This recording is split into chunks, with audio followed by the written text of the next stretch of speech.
Bienvenue dans cette vidéo où nous allons apprendre à maîtriser les chaînes de caractères en C. Si vous avez déjà programmé en C, vous savez peut-être que les chaînes de caractères peuvent être un peu délicates à manipuler. Mais vous ne vous inquiétez pas, car dans cette vidéo, je vais vous montrer comment déclarer et utiliser les chaînes de caractères de manière efficace et sans problème. Nous verrons comment afficher et lire les chaînes de caractères avec les fonctions get et put, ainsi que comment utiliser les fonctions de la bibliothèque string.h pour faciliter la manipulation des chaînes de caractères. En plus de tout cela, nous terminerons la vidéo en travaillant sur deux exercices pratiques pour mettre en pratique tout ce que nous avons appris. Alors, si vous êtes prêt à maîtriser les chaînes de caractères en C, cette vidéo est faite pour vous. Allons-y.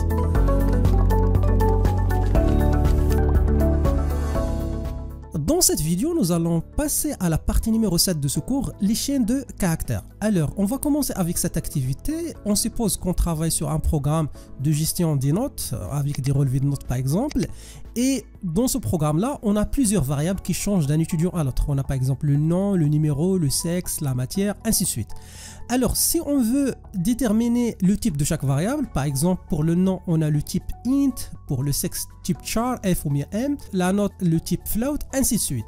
Mais quel est le type adéquat pour le nom, matière et la mention? Si vous avez suivi la formation d'algorithmique, bien sûr, le type pour ce genre de variable, c'est le type chaîne de caractères en algorithmique.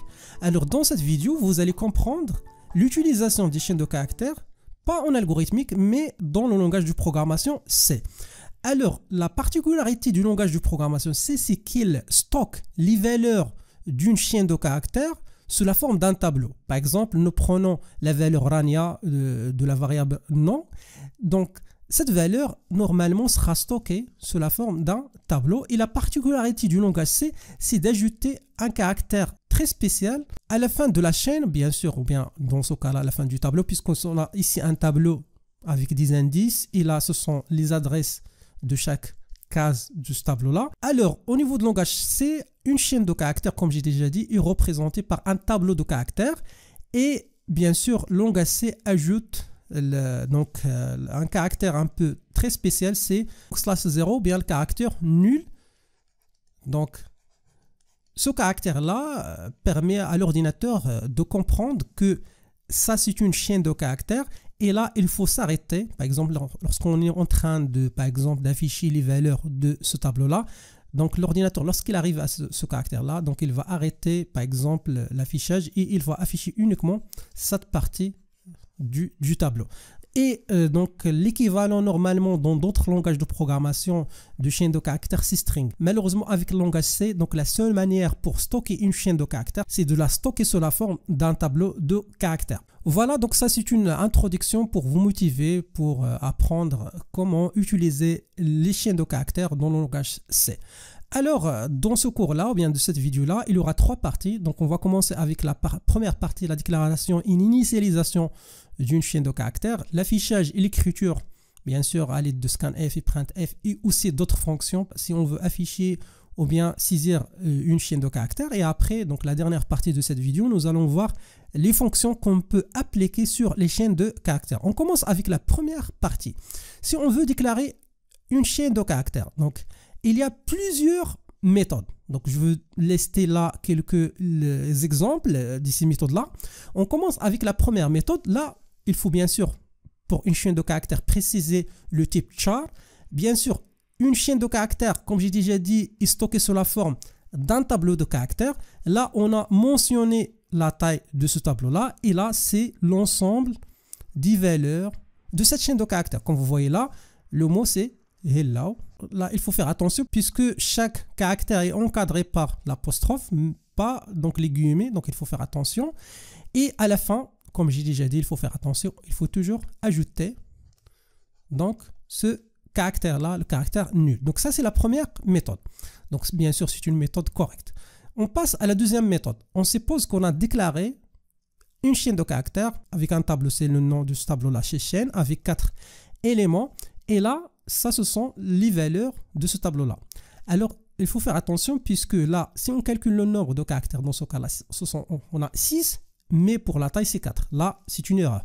Il faut toujours faire attention aux tailles du tableau lorsque vous êtes en train de déclarer une chaîne de caractères. Alors, je vous donne une autre déclaration. Alors là, on a une chaîne avec 9 caractères, mais au niveau de l'affectation, on a affecté que 6 caractères. Est-ce que ça est correct? Oui, puisque l'ordinateur, il va réserver normalement 9 cases mémoire, va stocker par exemple H, E, L, L, O, /0, et il va compléter les autres cases par /0. Donc ça, c'est acceptable, vous pouvez l'utiliser, donc pas de problème. Mais si la taille du tableau est inférieure au nombre de caractères, ça va générer une erreur.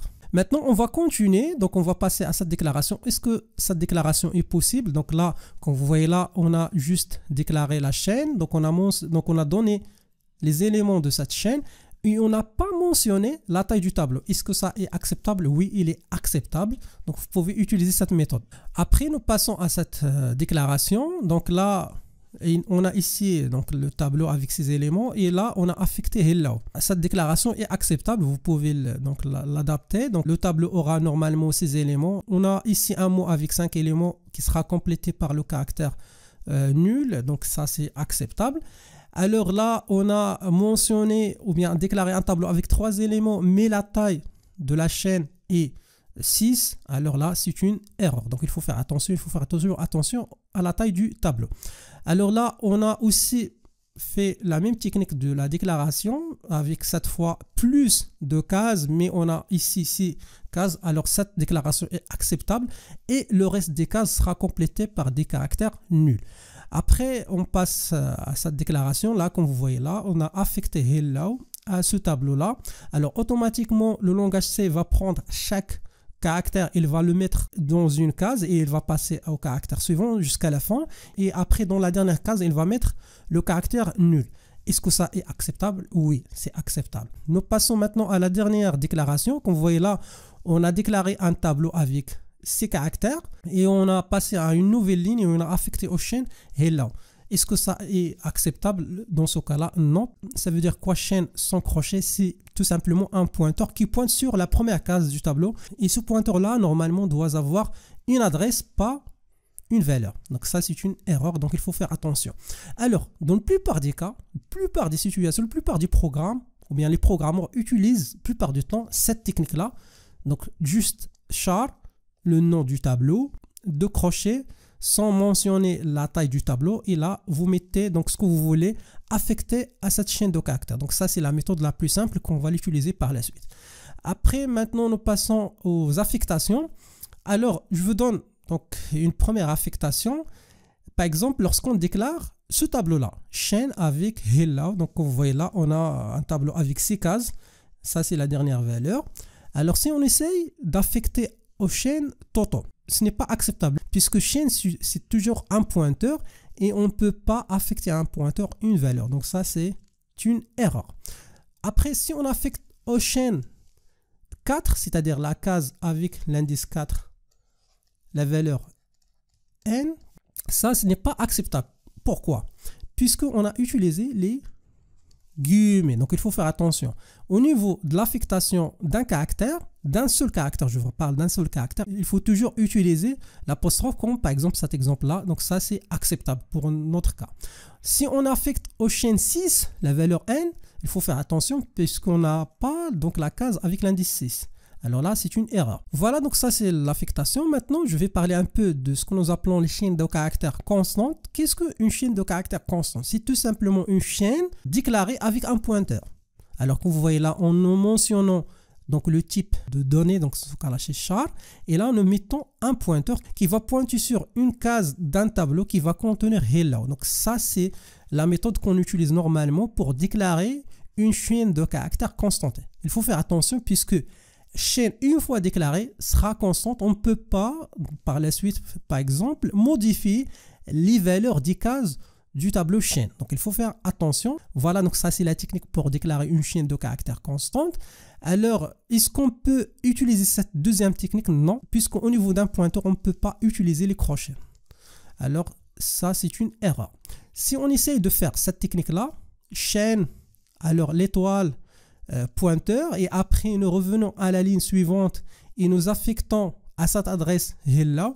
Alors dans ce cas-là, à l'inverse de chaîne de caractères normale, ça c'est acceptable. Et automatiquement chaîne, normalement, c'est un pointeur qui va contenir, donc il va pointer, comme j'ai déjà dit, sur un tableau qui va contenir plusieurs éléments. Donc la valeur du premier élément c'est H, après E, ainsi de suite.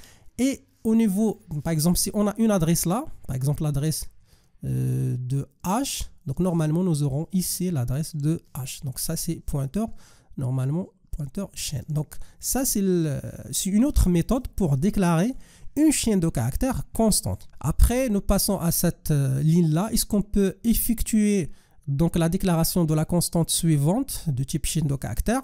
Alors ça, ce n'est pas acceptable puisque on ne peut pas affecter au contenu là. Donc qu'est-ce que ça veut dire chaîne? C'est-à-dire le contenu d'une case, cette valeur. Donc ça, ce n'est pas possible. Donc là, on ne peut pas faire ça. On suppose qu'on a déclaré déjà un pointeur qui pointe sur une chaîne de caractères. Je vous rappelle que lorsqu'on fait cette déclaration ou bien cette déclaration, normalement, il va nous permettre de créer une chaîne de caractères constante.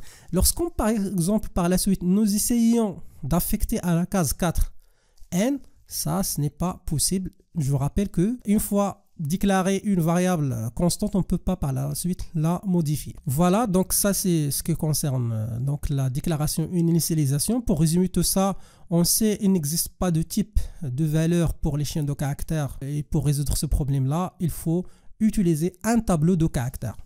Et bien sûr, la dernière chose, ou bien au niveau de la dernière case, il faut mettre le caractère nul ou bien anti/0. Voilà, en mémoire, donc la chaîne hello est représentée comme suit, avec par exemple dans ce cas-là 5 cases pour le mot, et la dernière case c'est normalement anti/0. Voilà pour résumer ce que nous avons vu au niveau de la déclaration initialisation. Alors une chaîne de caractères peut être déclarée initialisée de plusieurs manières. Donc la plus simple parmi toutes les méthodes de déclaration est la méthode suivante. Comme j'ai déjà mentionné, on met là le type, là c'est le nom de la chaîne de caractères, là c'est donc de crochet, ne mentionne pas la taille, et là c'est la valeur qu'on va mettre dans cette chaîne de caractères ou bien de ce tableau là de type caractère. Après, une chaîne de caractères constante est déclarée comme suit. Si vous voulez par la suite ou bien dans un exercice utiliser une chaîne de caractères normalement constante, il faut utiliser un pointeur. Voilà, maintenant nous passons à la deuxième partie de cette vidéo, donc l'affichage et l'écriture. Vous allez maintenant comprendre comment afficher une chaîne de caractères à l'écran ou bien comment récupérer la valeur d'une chaîne de caractères de l'utilisateur par exemple. Alors on commence. Alors lorsqu'on déclare un tableau par exemple, c'est une chaîne de caractères avec 3 éléments. Donc ça c'est le résultat dans la mémoire de l'ordinateur. Alors si vous avez suivi les vidéos précédentes, vous pouvez proposer la technique suivante pour afficher les valeurs de C. C'est d'utiliser donc pourcentage C, l'indicateur de format d'une variable de type char, et là vous mentionnez donc chaque élément. Donc c'est par exemple 0, C1 jusqu'à C2, donc on ne peut pas afficher le dernier. Et là ça c'est une méthode pour afficher tous les éléments du tableau, mais c'est une méthode un peu longue et on a avec le langage C des méthodes très simples par rapport à cette méthode là. Alors cette méthode consiste à utiliser l'indicateur de format pourcentage S et par la suite vous mettez le nom de la variable ou bien le nom de la chaîne de caractères comme suit. Alors lorsque vous mettez pourcentage S C, alors tout simplement le programme va vous afficher le contenu de la variable C, c'est dans ce cas-là. Donc ça, c'est une méthode plus simple à utiliser si vous voulez afficher le contenu d'une chaîne de caractères. Maintenant, après l'affichage, nous passons à l'écriture, ou bien comment demander à l'utilisateur de saisir une valeur. Alors bien sûr, ici, on suppose qu'on a un tableau de caractères de taille 10 et on demande à l'utilisateur de saisir son nom. Alors, le nom d'un tableau, normalement, c'est quoi? C'est un pointeur qui pointe vers le premier élément d'un tableau. Alors, si on utilise C, normalement, C en réalité, c'est tout simplement un pointeur qui pointe sur la première case du tableau. Par conséquent, il n'est pas nécessaire de mettre ou bien d'utiliser le i commercial dans ce cas F. Alors, vous pouvez tout simplement mettre l'indicateur de format pourcentage S et là, vous mettez directement C et voilà, vous pouvez maintenant récupérer ce que l'utilisateur va saisir pour son nom.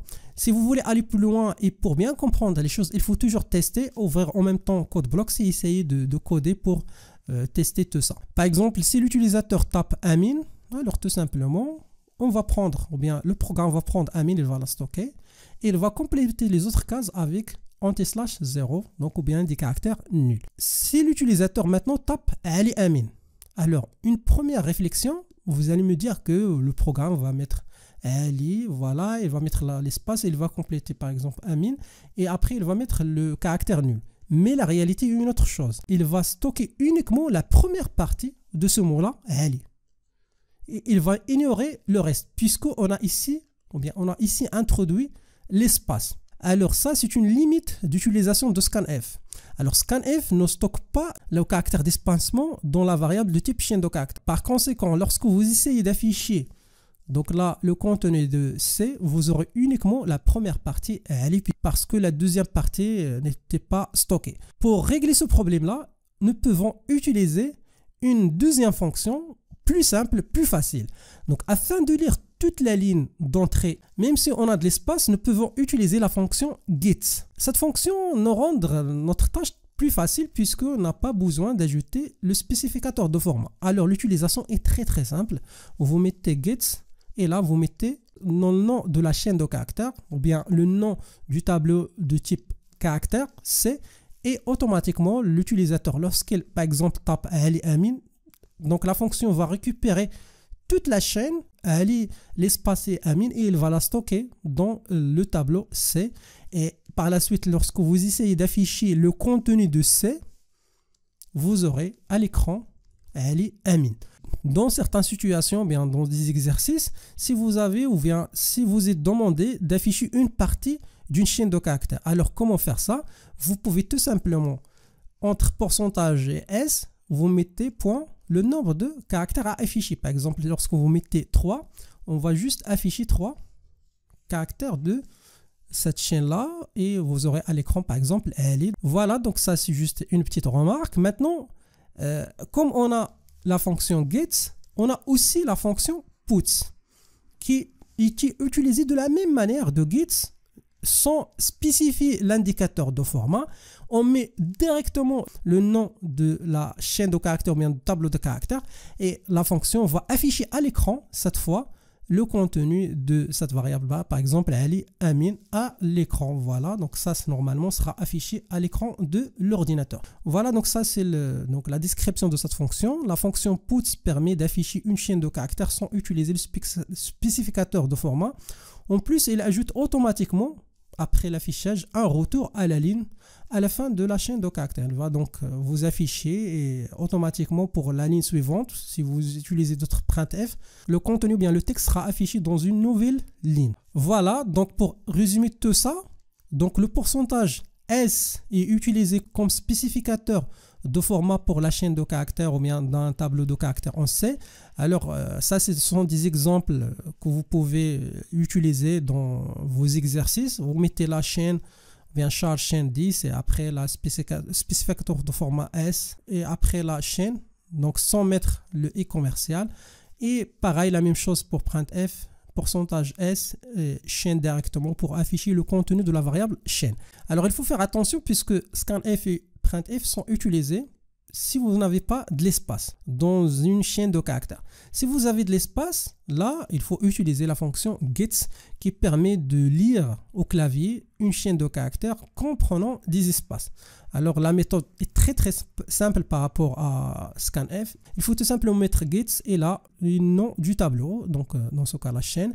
Et voilà, vous récupérez donc toute la chaîne comprenant des espaces. Aussi, le langage C nous propose une autre fonction puts qui permet d'afficher le contenu d'une variable de type chaîne de caractères. Et là, vous pouvez l'utiliser de la manière suivante, puts. Et là, vous aurez à l'écran ce que l'utilisateur tapait pour la variable chaîne. Voilà, donc ça, ce qui concerne la deuxième partie, l'affichage et l'écriture. Nous passons maintenant à la dernière partie de cette vidéo, les fonctions qu'on peut les appliquer sur les chaînes de caractères. Pour utiliser les fonctions, il faut inclure ou bien importer la bibliothèque include string.h, donc ça c'est la première chose. Après, on a plusieurs fonctions dans cette bibliothèque. On commence avec la première fonction strlen. Cette fonction-là permet de renvoyer la longueur d'une chaîne de caractères. il ne compte pas, donc il faut faire attention, il ne compte pas donc le caractère nul, l'heure du calcul de la longueur.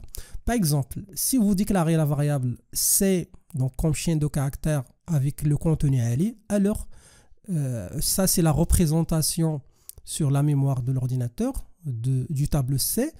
Et lorsque vous utilisez la fonction string none, qui est une fonction qui retourne un entier, donc vous pouvez la stocker dans la variable n ou bien tout simplement l'afficher avec printf. Alors vous aurez dans la variable n dans ce cas-là, si vous essayez de l'afficher, donc la valeur 3. Voilà, donc ça c'est une fonction, vous pouvez l'utiliser dans les exercices. Nous passons à la deuxième fonction, c'est strcopy.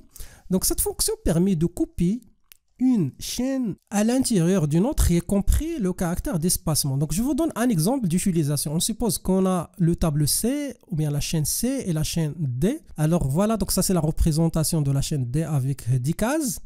Alors si nous mettons strcopy, donc ça c'est l'utilisation, ou bien la syntaxe d'utilisation de strcopy. Là vous mettez la chaîne où vous voulez copier les données et là ça c'est la chaîne dont vous allez prendre les valeurs bien dont vous allez copier les données et après automatiquement le contenu de cette chaîne là sera copié vers D et comme résultat nous aurons à la mémoire de l'ordinateur à aller comme ça et après toutes les cases seront complétées par 10 caractères nuls et lorsque vous affichez donc avec puts D vous aurez à l'écran à aller.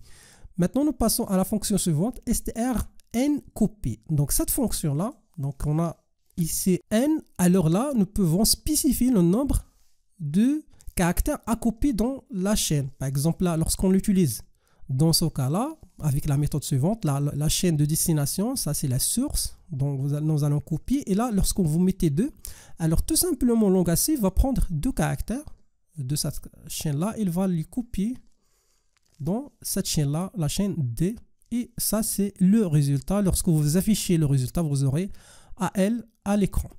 Maintenant, nous passons à la quatrième fonction, str4. Alors, cette fonction-là permet d'ajouter une chaîne à la fin d'une autre chaîne. Alors, je vous donne un exemple d'utilisation. On suppose qu'on a 2 chaînes déclarées à la mémoire C et D. Donc, D, on a choisi 10 caractères puisque lorsque vous mettez uniquement les 2 crochets à Ali, donc l'ordinateur va uniquement créer un tableau avec 4 cases. Lorsque vous mentionnez 10, même si on a là, comme dans ce cas-là, 6 caractères qui seront stockés avec le caractère nul, les autres cases seront aussi disponibles si nous voulons les modifier par la suite. Alors après la création de ce tableau-là, nous aurons les éléments suivants dans ce tableau-là et là on a déjà de l'espace, donc pour cette raison on a cette case-là vide. Alors comment utiliser str4? Alors, nous pouvons l'utiliser de la manière suivante. Alors, le deuxième paramètre sera copié à la fin de cette chaîne-là, c'est-à-dire à partir de cette partie-là. Alors, et le résultat, normalement, lorsqu'on affiche put après donc l'application de str4, nous aurons la valeur Amin Ali comme valeur de cette chaîne-là. Après, nous passons à la fonction suivante, strn4. Alors, on a in, c'est-à-dire on va copier maintenant un nombre de caractères. Alors, ce qu'on peut l'utiliser de la manière suivante. Alors là, DC, donc on va prendre 2 caractères de C, c'est-à-dire AL, et nous allons l'ajouter à la fin de Amin. Et le résultat après l'application, c'est le résultat suivant. Et lorsqu'on affiche tout ça, nous aurons à l'écran Amin AL. Après, nous passons à la fonction suivante, strcount. Alors cette fonction-là permet de comparer 2 chaînes de caractères et il retourne l'une des valeurs suivantes, 0 ou bien -1 ou bien 1. Alors 0 si les 2 chaînes sont identiques, on a les mêmes valeurs. Négatif ou bien -1 si la valeur ASCII, là il faut faire attention, on ne compare pas l'ordre alphabétique du mot, mais on compare le code ASCII ou bien la valeur ASCII des caractères. Alors négatif si la valeur ASCII du premier caractère de la première chaîne est inférieure à celle de la deuxième chaîne. Donc ça c'est le résultat si on a cette comparaison. Et positif si la valeur ASCII du premier caractère est supérieure à celle du deuxième chaîne de caractères. Alors je vous donne des exemples pour bien comprendre. Nous allons prendre 4 tableau de type caractère, ou bien de 4 chaînes de caractères avec les valeurs suivantes. Alors, si on essaye d'afficher donc pour chaque fonction le résultat, nous allons commencer avec la première instruction. Alors, str compare, alors on va comparer A avec B. A avec B, comme vous voyez là, on a les deux mots sont identiques, alors le résultat c'est automatiquement 0. Nous passons à la deuxième. Nous allons comparer A avec C. A avec C. Alors là, il y a une différence, c'est qu'on a A majuscule, là, A minuscule. Alors, quel est le résultat? Pour savoir le résultat, il faut bien sûr savoir le code ASCII de A majuscule et le code ASCII de A minuscule. Alors, A majuscule, c'est 65 et A minuscule, le code ASCII de ce caractère, c'est 97. Et là, la valeur de A minuscule est supérieure à celle de A majuscule.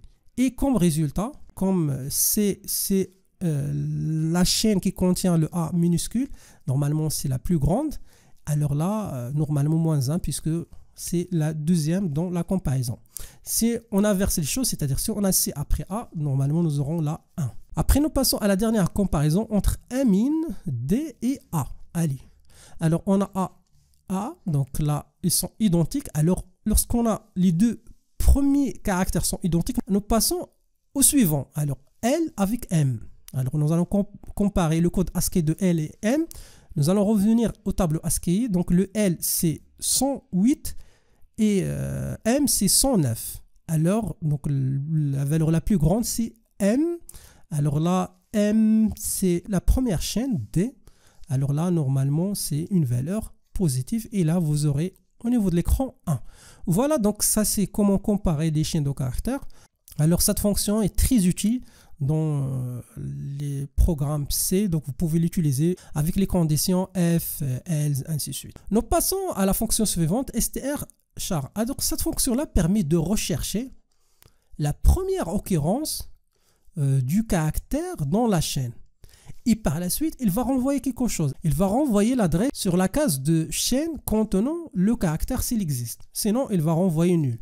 Alors, je vous donne un exemple pour bien comprendre les choses. On suppose qu'on a le tableau suivant de type char, donc A avec hello world. Donc, ça, c'est le contenu de ce tableau-là. Alors, lorsqu'on utilise str cherche ou bien recherche de la manière suivante. Alors là, il faut bien sûr, donc ça, c'est la syntaxe, il faut mettre là. Donc, la chaîne, on va chercher donc l'occurrence de cette partie-là. Alors là, on va chercher quoi? Donc là, on a mis entre deux apostrophes W. Alors, quelle est l'occurrence de W? Donc, on va chercher, est-ce qu'il y a déjà W? Oui, il y a W. Alors, on n'aura pas la valeur nulle. Donc, si on n'a pas donc W, par exemple, dans ce cas-là, nous aurons une valeur nulle. Alors, ce que la fonction va afficher quoi? Va afficher cette partie-là, à partir de W jusqu'à la fin. Et le résultat, c'est Word, par exemple, dans ce cas-là. Alors voilà, donc ça c'est un exemple qui illustre l'utilisation de cette fonction. Maintenant, si vous voulez récupérer votre recherche, par exemple, vous voulez récupérer Word et la mettre dans une autre variable. Alors là, la méthode, c'est d'utiliser une chaîne de caractères constante avec un pointeur. Donc vous déclarez un pointeur étoile B et vous allez, par exemple, dans ce cas-là, affecter à cette variable-là la valeur de recherche de cette fonction. Nous allons rechercher O. Alors O, là, on a le premier O et le deuxième O. Alors automatiquement, normalement, nous commençons à partir de la gauche, dans ce sens-là. Alors le résultat, normalement, c'est cette partie-là, qui sera affectée à cette variable, dans ce cas-là, B. Et lorsque vous affichez B, vous aurez à l'écran cette valeur. Voilà, donc ça c'est un exemple de cette fonction-là. Nous passons à cette fonction maintenant, str cherche. Alors, cette fonction est similaire à la fonction précédente. La seule différence qu'il commence la recherche à partir de la droite. right, donc c'est-à-dire de la droite vers la gauche. C'est-à-dire, dans ce cas-là, dans l'ordre inverse. Donc, je vous donne un exemple pour bien comprendre. Alors, lorsqu'on essaie de rechercher L, alors on a L ici et on a L là. Alors, quel est donc le résultat de cette fonction? Lorsqu'on utilise normalement str cherche directement, nous aurons toute cette partie-là. Dans ce cas-là, avec la recherche à partir de la droite, nous aurons uniquement cette partie-là. puisque la fonction va commencer la recherche à partir de cette partie-là. Il va après renvoyer le reste de la chaîne comme suit.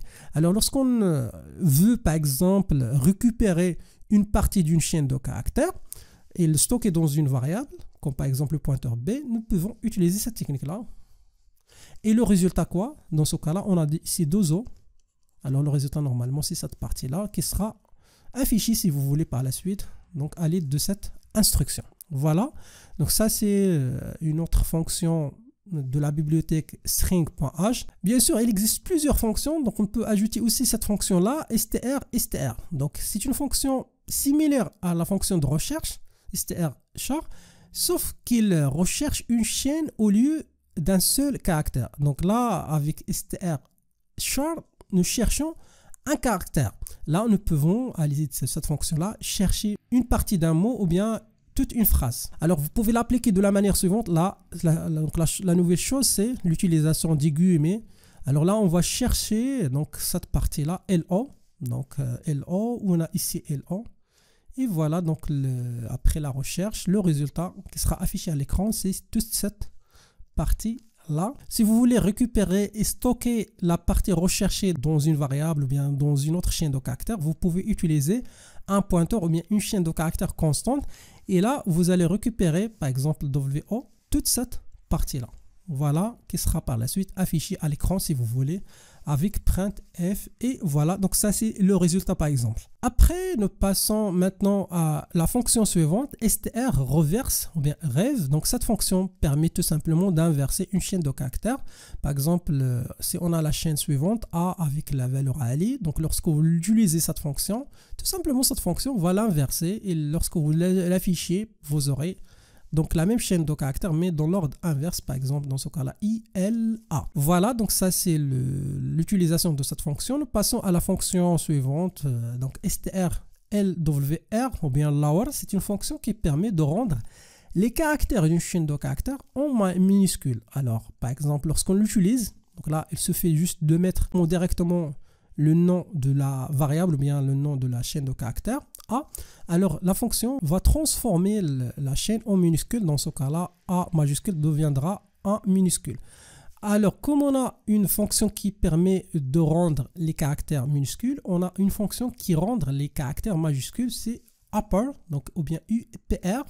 Alors vous pouvez l'appliquer de la manière suivante. Alors là, str UPR A. Et maintenant, tous les caractères seront en majuscule de la chaîne de caractères A.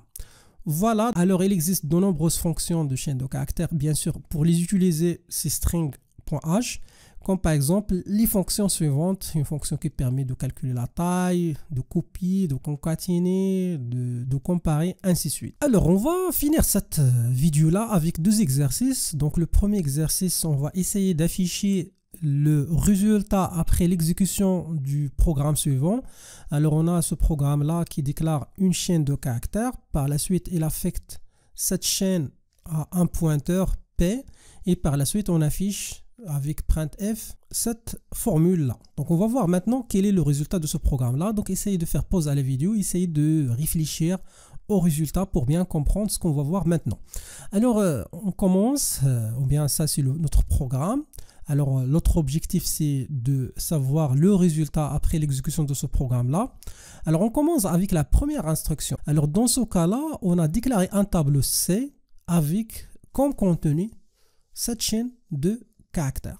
Alors, le résultat, normalement, c'est un tableau avec les cases suivantes. Alors là, on a 9 cases. Donc, ça, c'est le dernier case, le caractère donc là, le caractère nul. Et voilà, donc ça, c'est le résultat après la première instruction. Maintenant, nous passons à l'instruction suivante. Alors là, comme vous voyez là, on a déclaré un pointeur P qui pointe sur C. On a déjà vu ça dans la vidéo du pointeur.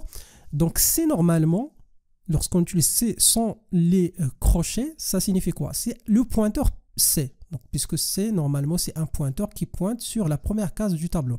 Alors là, on essaie tout simplement d'affecter à P aussi un pointeur cette case-là, donc ou bien dans ce cas-là avec un autre mot, P va aussi pointer sur la première case du tableau avec l'indice 0. Alors comme résultat, nous aurons l'adresse de C0 comme valeur de P. Voilà, maintenant nous passons à l'instruction suivante. Alors on va essayer d'afficher P3. Alors P3 c'est quoi? P3 c'est normalement E. P1, c'est quoi? C'est A. Alors, est-ce qu'on peut soustraire 2 caractères? Alors, bien sûr, votre réponse, ça sera non. Mais avec le langage C, c'est oui. Alors, comment on peut soustraire 2 caractères? Alors, l'idée, c'est, avec le langage C, c'est on utilise le code ASCII. Alors, le caractère A, normalement, c'est le code de caractère A majuscule, c'est 65. Et E, c'est 69.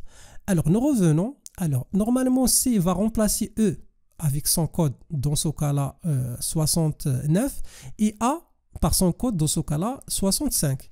Et après, il va effectuer la soustraction et nous aurons normalement 4.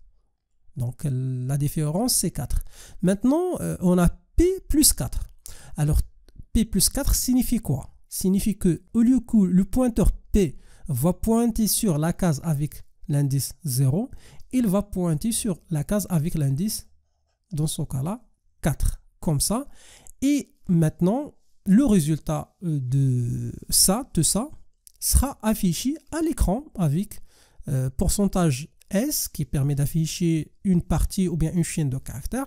Et le résultat, bien sûr, ça sera dans ce cas-là 2020. Voilà, donc ça c'est le résultat de ce programme-là. Nous passons maintenant à l'exercice numéro 2. Nous allons écrire un programme C qui permet de couper une chaîne dans une autre chaîne sans utiliser la fonction strcopy. Alors avant de vous donner le programme, d'abord je vais commencer par l'explication de l'algorithme qu'on va suivre pour écrire ce programme-là. On va déclarer normalement 2 tableaux, C1 et C2. Bien sûr, C1, c'est la valeur qu'on va copier par la suite dans C2 de type char.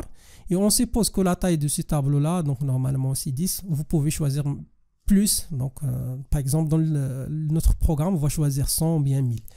Alors, par la suite, donc ça c'est la première partie. Donc la deuxième partie, on va récupérer la valeur ou bien ce que l'utilisateur va choisir pour la variable C1. Alors, pour récupérer, donc la manière la plus simple pour récupérer une chaîne de caractères, c'est gets C1. Et on suppose que l'utilisateur a choisi bonjour. Après, bien sûr, le programme va, comme on a déjà expliqué ça, il va ajouter comme dernier caractère l'anti/0 ou bien le caractère nul. Après, nous passons à l'étape numéro 3 pour copier les éléments du tableau C1 vers C2. La méthode qu'on va utiliser, c'est de parcourir les éléments du tableau C1 à partir de 0, donc l'indice du premier élément, et nous allons arrêter quand l'élément du tableau est arrivé à le caractère nul ou bien anti/0. Et pour cela, on va utiliser l'indice i qui va commencer, comme j'ai déjà dit, à partir de 0 jusqu'à ce qu'on trouve au niveau de C1 le caractère nul ou bien entre deux apostrophes anti/0. Et comme instruction, on va mettre à l'intérieur de cette boucle-là, donc C2, i, et va recevoir C1, i. Et à l'aide de cette boucle, à chaque itération, on va vérifier est-ce que C i est différent de nul. Et par la suite, nous affectons donc le C, dans ce cas-là, 1i, par exemple, dans un premier temps, c'est de C1, 0, à cette case-là du tableau. Et nous passons avec i à l'indice suivant, comme ça. Et nous vérifierons toujours la boucle vérifiée, après effectuer donc l'affectation. Et nous faisons ça jusqu'à la fin des itérations de cette boucle-là. Bien sûr, la fin sera déclenchée par une vérification fausse de cette condition-là. C'est 1i, normalement au niveau de C7. Dans ce cas-là, c'est normalement le caractère nul. Et automatiquement, la boucle va arrêter les itérations, mais il faut faire attention. Il faut aussi ajouter une autre chose, puisqu'on ne peut pas stocker dans une chaîne de caractères des valeurs comme ça et laisser la chaîne vide pour les autres caractères. Il faut toujours ajouter comme dernier caractère le caractère nul. Alors enfin, donc après la boucle, nous nous assurons que la chaîne C2 se termine par le caractère nul. Pour cela, nous affectons le caractère anti/0 au dernier élément de la liste ou bien dans ce cas-là du tableau C2 avec l'instruction suivante, et comme ça nous copions les éléments de la chaîne C1 en C2. Maintenant, ce qu'on va faire, on va passer à CodeBlocks pour tout simplement écrire le programme qui permet de faire tout ça. Alors la première chose, on commence avec la déclaration du tableau C1 avec par exemple 100 éléments. Dans ce cas là, nous allons aussi déclarer le tableau C2 avec aussi 100 éléments, vous pouvez choisir 10 ou bien 100 ou bien ce que vous voulez. C'est juste pour avoir assez de cases pour stocker ce que l'utilisateur va saisir par la suite. Alors là, on va déclarer aussi i qui sera utilisé au niveau de la boucle qu'on va voir par la suite. Alors d'abord, on demande à l'utilisateur de saisir une chaîne. Voilà, veuillez saisir une chaîne. Donc là, on peut récupérer cette chaîne-là. On va utiliser la méthode la plus simple, c'est get, ce qui permet, en plus de récupérer la chaîne, récupérer aussi les espaces entre les mots de texte. Si vous utilisez scanf, je vous rappelle que lorsqu'on utilise scanf, on va récupérer juste, si vous avez deux mots, le premier mot. Et tout ce qui arrive après l'espace sera supprimé de la chaîne. Voilà, on a récupéré maintenant C1. Maintenant, c'est le temps pour copier les éléments de C1 en C2. Alors, comment faire ça? Donc, c'est avec la méthode suivante. Donc, I commencera à partir de 0.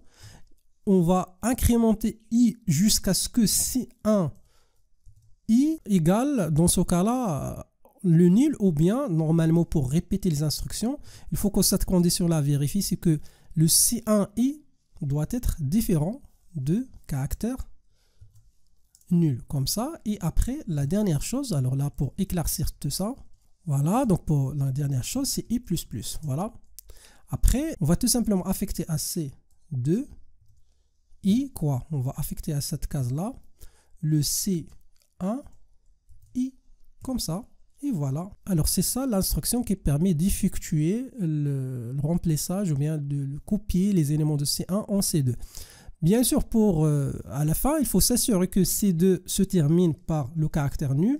Pour cette raison-là, on va ajouter donc le C pour le C2, donc I. Alors là, pourquoi on a utilisé I? Puisque la dernière valeur de I au niveau de C1, c'est quoi? C'est la case avec le caractère nul. Alors, vous pouvez l'utiliser ici. Donc là, on va affecter anti-slash 0. Voilà. Maintenant, la dernière chose, vous pouvez afficher plusieurs choses. Vous pouvez afficher d'abord la première chaîne, d'après la deuxième chaîne, et aussi même le nombre de caractères copiés entre les deux chaînes de la manière suivante. Voilà, donc on affiche d'abord la première chaîne. Donc là, il faut indiquer l'indicateur de format %S, là c'est 1, %S c'est 2. Et après, si vous voulez afficher le nombre de caractères copiés, donc bien sûr inclus le caractère nul, donc vous pouvez tout simplement afficher la variable i. Alors nous allons exécuter tout ça, donc nous allons introduire le mot suivant, donc bonjour par exemple. Voilà, alors bonjour c'est la première chaîne, deuxième chaîne c'est bonjour. Alors le nombre de caractères copiés dans ce cas là c'est 7. Là il faut faire attention puisqu'on commence à partir de 0. Alors là donc on va ajouter 1. Voilà, donc vous pouvez aussi tester avec une chaîne de caractères, par exemple hello. Voilà, hello world. Donc là, lorsqu'on exécute, nous aurons hello world. Et là, lorsqu'on calcule le nombre de caractères ici, avec le caractère nul, c'est 13. Et voilà, donc ça, c'est le résultat de ce programme-là.